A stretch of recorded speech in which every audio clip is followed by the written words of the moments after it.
Hello అండి, అందరికీ నమస్తే. ఇవాళ మన ఛానల్లో మంచి క్రీమీ స్ట్రక్చర్తో ఉండేటువంటి క్యారెట్ హల్వా ఎప్పుడు చక్కెర వేసి చేస్తాం కదండి. ఒకసారి ఇలా ట్రై చేయండి. చాలా స్మూత్గా ఉంటుంది. నోట్లో వేసుకోగానే వెన్నలా కరిగిపోతుంది. సో దానికోసంగా ఒక కడాయిలో 3 టేబుల్ స్పూన్ గీ తీసుకున్నాను. సో ఒక హాఫ్ కిలో క్యారెట్ని యూజ్ చేస్తున్నానండి. హాఫ్ కిలో క్యారెట్ని సన్నగా తురిమి పెట్టుకున్నాను. సో ఇది వేసి బాగా ఫ్రై చేసుకోవాలి. గుర్తుపెట్టుకోండి, ఇక్కడ కంపల్సరీ ఈ ప్రాసెస్ అంతా మీడియం టు లో ఫ్లేమ్లోనే జరగాలి. సో లో ఫ్లేమ్లో పెట్టుకొని బాగా మిక్స్ చేసుకోవాలి. సో మధ్య మధ్యలో మూత పెట్టుకుంటూ కలుపుకుంటూ ఉండాలి.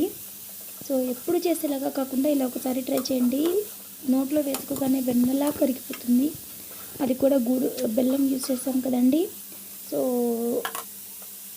హెల్త్కి కూడా మంచిదే. సో మూత పెట్టుకుంటూ తీసుకుంటూ కలుపుకోవాలి. ఇది ఎంతగా వేపుకోవాలి అని అంటే మనకు తెలిసిపోతుంది. 60% ఆ పచ్చిదనం అనేది పోయేంత వరకు వేపుకోవాలి.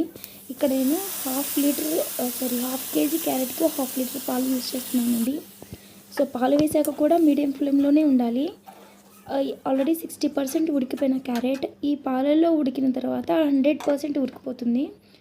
సో ఇది కుక్ అయ్యే లోపల నేను ఒక 1 కప్ దాకా బెల్లం తురుము తీసుకుంటున్నాను. ఇక్కడ నేను ఆర్గాన్ బెల్లం యూజ్ చేస్తున్నానండి. సో దట్ వేస్టేజ్ డస్ట్ అనేది లేకుండా ఉంటుంది. సో కరగపెట్టన అవసరం లేదు.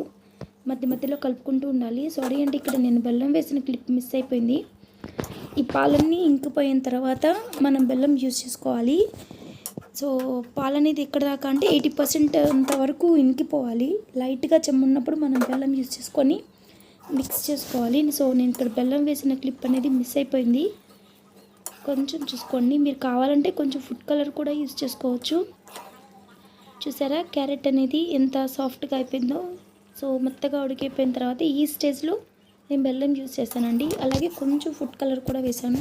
సో దట్ ఇంకొంచెం లుక్ బాగుంటుందని. ఫుడ్ కలర్ అనేది ఆప్షన్. సో బెల్లం కూడా వేసిన తర్వాత మీడియం ఫ్లేమ్లో చూసారు ఎంత థిక్గా ఎంత బాగా వచ్చిందో.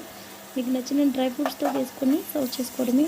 టేస్ట్ని చాలా బాగుంటుంది. క్యారెట్ని ఎన్నో రకాలుగా చేస్తాం. ఒకసారి ఇలా ట్రై చేసి చూడండి. నచ్చితే సబ్స్క్రైబ్ చేయండి, లైక్ చేయండి. థ్యాంక్ యూ అండి. Thank you so much.